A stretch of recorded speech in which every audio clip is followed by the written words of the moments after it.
ये शायद एक मेगा विक्ट्री है पाकिस्तान के लिए, ये चाइना के लिए भी बहुत बड़ी विक्ट्री है। इस रीजन की पॉलिटिक्स के अंदर बहुत बड़ा शिफ्ट है। अगर रूस पाकिस्तान की बात को मान लेता है तो भारत को यहाँ पर 3 बड़े झटके लगने वाले हैं। गवादर पोर्ट को रशिया ने परमिशन दिया आईएनएस-टीसी का एक पार्ट बनने को, कि रशिया ने इसको आज अलाउ कर दिया कि हाँ, गवादर पोर्ट जो है आईएनएस-टीसी का हिस्सा बनेगा। तो आप जरा सोचिए कि भारत के ऊपर कितनी बड़ी कठिनाई आएगी, क्योंकि जो भी माल भारत से जाना है वो पाकिस्तान के ग्वादर से होकर जाएगा और जो भी माल भारत के अंदर आना है वो वही ग्वादर से होकर जाएगा। पाकिस्तान के लिए इससे अच्छी न्यूज हो नहीं सकती। भारत के लिए एक्चुअली देखा जाए तो यहाँ से चिंता की घड़ियां, यानी कि थोड़ी सी यहाँ पे वरिंग साइन आएंगे। भारत के करोड़ों रुपए बर्बाद हो जाएंगे। रशिया और पाकिस्तान के बीच में भी एक प्रेम जो है बढ़ता हुआ नजर आ रहा है। अंदर से अंदर उनको पता है कि इंडिया रशिया के पास सिर्फ तेल लेने के लिए आता है और कुछ नहीं है। तो ये भारत के लिए एक नाकामी वाली बात होगी कि भारत के करोड़ों रुपए पानी में चले जाएंगे। इस चाबहार बंदरगाह का कोई अर्थ नहीं रह जाएगा। पाकिस्तान भी एक किस्म से ब्रिक्स के अंदर शामिल कर लिया जाएगा। आप देखिएगा इस बात, वो आएगा उसके अंदर, तो हमारे लिए नुकसान हुआ नहीं हुआ, अच्छा खासा नुकसान हुआ। आईएनएस-टीसी रूट जो है, गवादर पोर्ट को रशिया ने परमिशन दे दी है। मुझे लगता है कि ये शायद एक मेगा विक्ट्री है पाकिस्तान के लिए, ये चाइना के लिए भी बहुत बड़ी विक्ट्री है। मैं ये भी समझ के चलता हूं कि गवादर का आईएनएस-टीसी रूट में इंक्लूड करना शायद एक मेजर पैराडाइम शिफ्ट है, खास तौर से इस रीजन की पॉलिटिक्स के अंदर बहुत बड़ा शिफ्ट है। इसका कारण क्या है वो मैं आपको जरूर बताऊंगा। पहले बात करते हैं आज आईएनएस-टीसी की। काफी इंपॉर्टेंट एक खबर आज निकल के आई शाम को कि रशिया और पाकिस्तान के बीच में भी एक प्रेम जो है बढ़ता हुआ नजर आ रहा है। ये बात पिछले कुछ दिनों से भी जाहिर हो रही थी। रशिया इस बात को नोट कर रहा था कि भारत बहुत तेज स्पीड से इस समय अमेरिका और इजराइल के कब्जे में जा रहा है और खास तौर से अमेरिकी कैंप पे जा रहा है। कहने को ऊपर से लावरोव साहब या पुतिन कहते तो हैं कि हम भारत के अच्छे दोस्त हैं, ऑल टाइम फ्रेंड हैं, लेकिन अंदर से अंदर उनको पता है कि इंडिया रशिया के पास सिर्फ तेल लेने के लिए आता है और कुछ नहीं है। इंडिया का या थोड़े बहुत मिलिट्री वेयर्स जो हैं बचे हुए हैं, उसके जो कंपोनेंट्स हैं वो लेने के लिए आता है। अदरवाइज तो अगर ये भी नहीं होता था तो इंडिया शायद रशिया से अपने संबंध भी तोड़ सकता था या इतना मिनिमम रखता कि जिसकी जरूरत नहीं थी। लेकिन एक बहुत इंपॉर्टेंट रूट था जो इंडिया के पास चबहार के थ्रू में था, जो कि आईएनएस-टीसी का रूट था। ये international north south trade corridor है। इंडिया इसको साइडलाइन करके आप देखिए एक आईमैक बनाना चाहता था। इंडिया मिडिल ईस्ट और यूरोप का कॉरिडोर बनाना चाहता था। ये कॉरिडोर गल्फ में से होके ऊपर ग्रीस में से होके और यूरोप जाने का कॉरिडोर था। ये कॉरिडोर क्यों बनाया गया, इसकी जरूरत क्या थी, जब आपके पास already international north south trade corridor काम कर रहा है, वर्किंग है, जबकि मिडिल ईस्ट का कॉरिडोर तो स्टार्ट भी नहीं हुआ। काम करने की बात तो भूल जाइए आप। ये जो नॉर्थ साउथ का जो कॉरिडोर था ये बड़ा इंपॉर्टेंट था, इंपॉर्टेंट कई मायनों में था, क्योंकि ये पूरे के पूरे रशिया को, सेंट्रल एशिया को, अफगानिस्तान को, ईरान को और ईस्टर्न यूरोप को जोड़ देता था। आप शायद ऐसे नहीं समझ पाएंगे, मैं आपको मैप के द्वारा समझाता हूं कि ये क्यों इतना इंपॉर्टेंट था। और गवादर पोर्ट को रशिया ने परमिशन दिया आईएनएस-टीसी का एक पार्ट बनने को, तो ये पैराडाइम शिफ्ट है इस रीजन की पॉलिटिक्स के अंदर। यहां पर ये, जी हाँ, ये आपके सामने मैप आया है। इस मैप को आप देखेंगे तो आपको पता लगेगा कि इंडिया से शिप चलता है तो उसके दो तरीके हैं। एक तो पूरा रेड सी में से होके सुएज कैनाल का चक्कर काट के भूमध्य सागर यानी कि मेडिटेरेनियन सी, उसके बाद इंग्लैंड और फ्रांस के बीच में से क्या कहते हैं इंग्लिश चैनल क्रॉस करके, फिर उसके बाद ऊपर का जो एक बाल्टिक सी है वहां से होके आप सेंट पीटर्सबर्ग पहुंचते हो। ये ब्लू लाइन के अंदर दिखाया हुआ रूट है। लेकिन एक रेड लाइन का रूट जो है, जो यहाँ से चबहार पोर्ट जाते हो या बंदर अब्बास भी जाते हो ईरान में, और वहां से एक ऊपर कैस्पियन सी पड़ता है। कैस्पियन सी के अंदर बंदर अंजाली है। बंदर अंजाली से जा सकते हैं या बाई लैंड रूट भी जा सकते हैं, और ये आप शॉर्ट रूट के द्वारा सेंट पीटर्सबर्ग और मॉस्को तक पहुंच सकते हैं, और इसके द्वारा अजरबैजान हो या फिर आप सेंट्रल एशिया है वहां पर भी आप पहुंच सकते हो। ये रूट बड़ा इंपॉर्टेंट था। इस रूट का पार्ट अभी तक पाकिस्तान नहीं था। पाकिस्तान चाहता था कि उसका रूट का पार्ट बने और अभी तक नहीं। रशिया की परमिशन के बिना हो नहीं सकता था, क्योंकि सेंट्रल एशिया जो है वो रशिया के आधिपत्य में, अधिकार में है।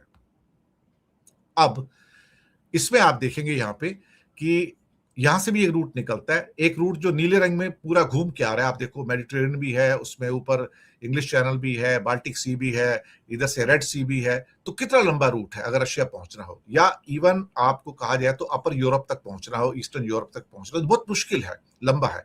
जबकि ये जो INSTC जो था, ये international north south trade corridor, ये बहुत छोटा पड़ता था कि यहां से निकले बंदर अब्बास गए या चाबहार पोर्ट गए, वहां से सीधा कैस्पियन सी होके वहां पे जहाज चलते हैं, वहां पे कंटेनर डालिए और आगे से फिर ट्रेन चलती है, वो आपको रशिया के किसी भी कोने तक ले जाती है। और ईस्टर्न यूरोप की कनेक्टिविटी है। ईस्टर्न यूरोप के अंदर बहुत सारे देश हैं, तो भारत की साइड से बहुत सारे जो व्यापार होता था, इवन चाइना का, साउथ ईस्ट एशिया का जो व्यापार था, वो यहां से होता था एक्चुअली। तो ये शॉर्ट रूट पड़ता था।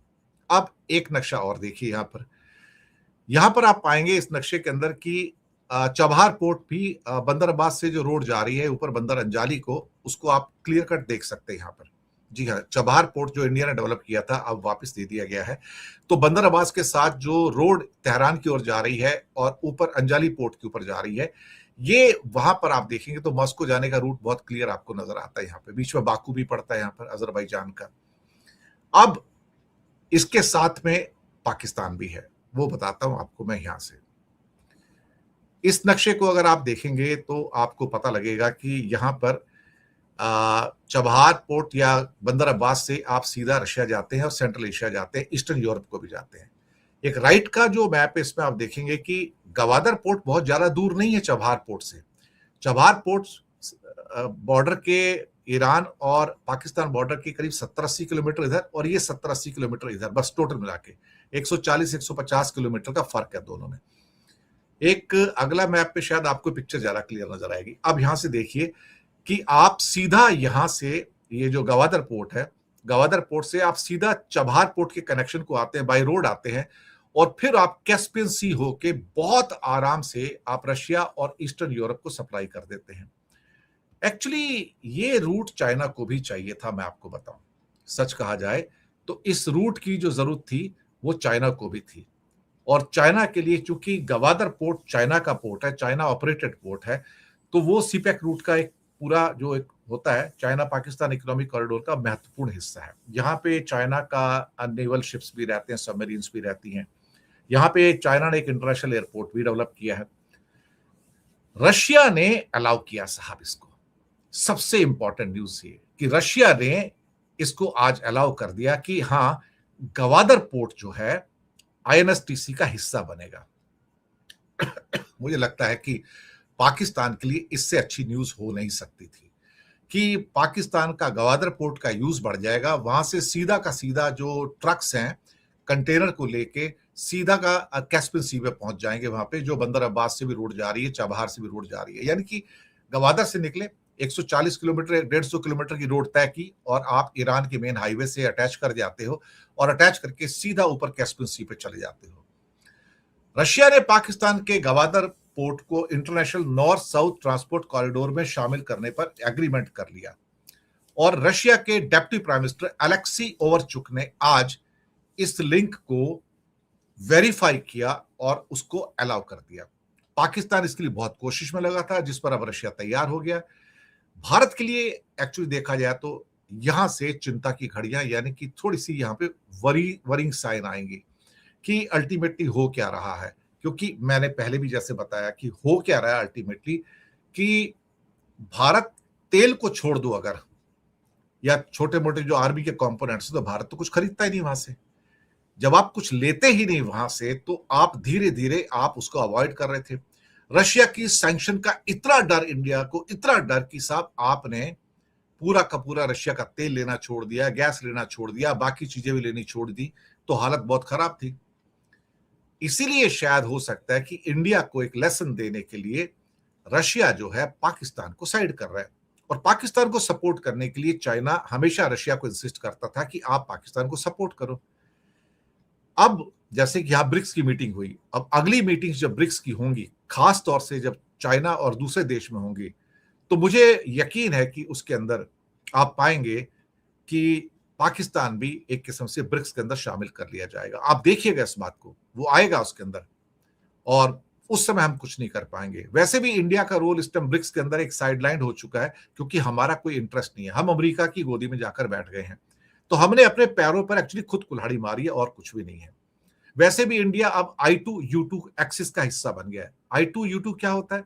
ये एक क्वाड है ये भी, यानी कि I2 का मतलब होता है इंडिया एंड इजराइल, और U2 का मतलब होता है UAE और USA।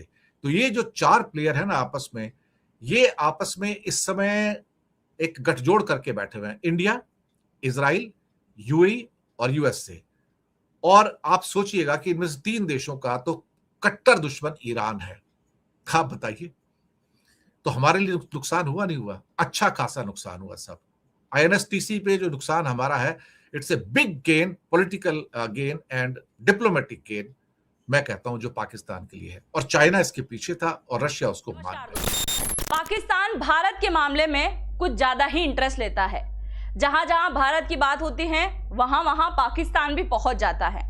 अभी हाल ही में पाकिस्तान का एक प्रमुख व्यक्ति रशिया पहुंचता है और रशिया जाकर बोलता है कि आपने भारत के साथ में मिलकर एक कॉरिडोर बनाया है, वो कॉरिडोर जिसमें भारत सीधा अपना माल रशिया को भेजेगा। यहां तक कि सेंट्रल एशिया को भी आपने कवर किया, दक्षिण एशिया को भी आपने कवर किया, और यहां तक कि यूरोप को भी कवर किया, केवल हमें छोड़ दिया है। तो हमारी विनती यह है कि हमें भी इस कॉरिडोर के अंदर शामिल कर लिया जाए। अब रशिया इस बात को लेकर विचार कर रहा है।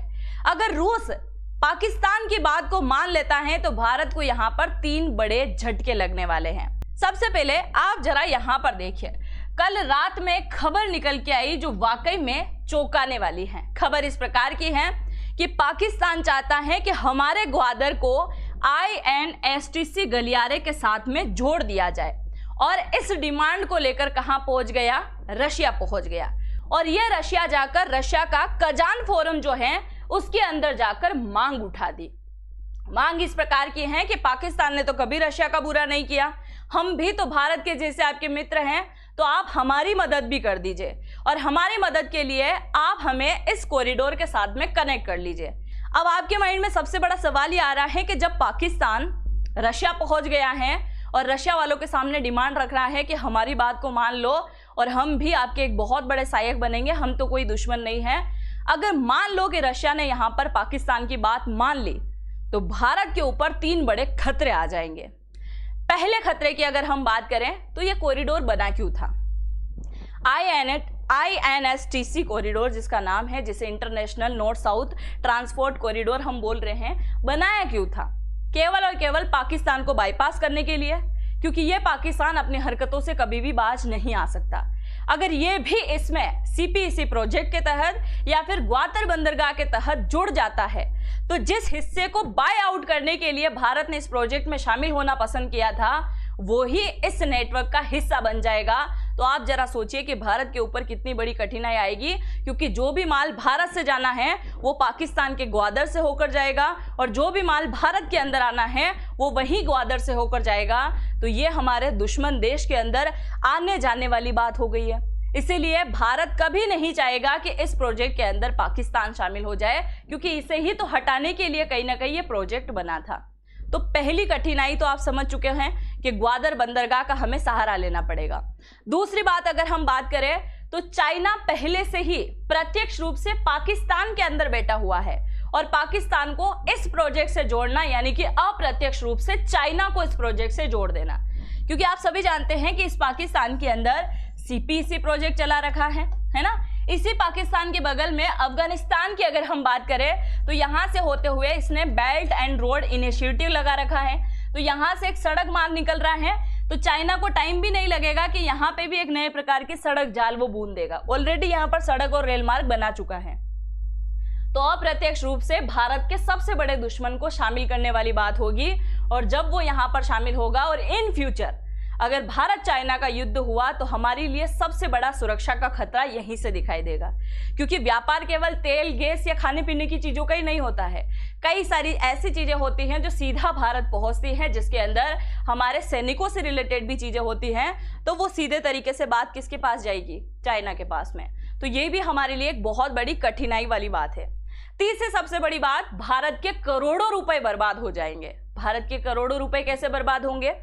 ये आपको दिखाई दे रहा है हमारा देश। हमारे देश से थोड़ा सा आगे चले तो ये आपको दिखाई दे रहा है पाकिस्तान। पाकिस्तान से आगे जाते हैं तो ये पाकिस्तान के साथ में ईरान की बॉर्डर साझा हो रही है। ईरान में इस जगह है ना, ये इसका ग्वादर बंदरगाह है। ग्वादर बंदरगाह से 120 किलोमीटर की दूरी पर ईरान का एक बंदरगाह है जिसे हम चाबहार बंदरगाह कहते हैं। और इसी चाबहार बंदरगाह को डेवलप करने के लिए भारत ने करोड़ों डॉलर यहां पर खर्च किए हैं। करोड़ों डॉलर क्यों इसके ऊपर खर्च किए? क्योंकि भारत के लिए बड़ा अहम है और यहीं से भारत जो है सेंट्रल एशिया के साथ, माफ कीजिएगा, यूरोप के साथ में और रशिया के साथ में कहीं ना कहीं व्यापार करता है। इसीलिए भारत ने यहां पैसे लगाए। जब ये इस प्रोजेक्ट के अंदर जुड़ जाएगा तो सीधे तरीके से माल यहां से भी जा सकता है ना। तो ये भारत के लिए एक नाकामी वाली बात होगी कि भारत के करोड़ों रुपए पानी में चले जाएंगे। इस चाबहार बंदरगाह का कोई अर्थ नहीं रह जाएगा अगर इस बंदरगाह से सारा माल जाना शुरू हो जाता है तो भारत का पैसा भी यहाँ पर बर्बाद हो जाएगा। ये भी एक बहुत बड़ी बात है। ईरान की भूमिका पूरी तरीके से यहाँ पर कमजोर होती हुई दिखाई देगी। दूसरी बात, ये सोचता है कि अगर इस कॉरिडोर के साथ में हम कनेक्ट हो जाते हैं तो रशिया के साथ में, सेंट्रल एशिया के साथ में, दक्षिण एशिया के साथ में, यूरोप के साथ में, यहाँ तक कि कई सारे देश, स्वेज कैनाल से ऊपर वाले इलाके तक उसकी क्या हो जाएगी, एक पहुंच हो जाएगी। और दुनिया भर के कई सारे लोग पाकिस्तान को जानना शुरू हो जाएंगे कि हम पाकिस्तान के ग्वादर पोर्ट से होकर आए हैं, इसलिए दुनिया में हमारी वैल्यू भी बहुत ज़्यादा बढ़ जाएगी। और तीसरी और सबसे महत्वपूर्ण बात, सेंट्रल एशिया यहाँ तक कि रशिया के साथ में अपने रिश्ते मजबूत बनाने की कोशिश कर रहा है। अभी तक की अगर हम बात करें तो आज से 7 साल पहले तक पाकिस्तान के रशिया के साथ में रिश्ते ज़्यादा कुछ अच्छे नहीं थे। अगर हम अभी की बात करें तो रशिया के साथ में अपने रिश्ते को बनाने के लिए छोटे मोटे व्यापार भी कर रहा है। और इसी वजह से रूस के पुतिन ने अभी कुछ समय पहले पाकिस्तान को ऑफर दिया था कि अगर आप हमसे तेल खरीदना चाहें तो आपको हम 30 दिन की मोहलत देते हैं, आप तेल खरीद लीजिए।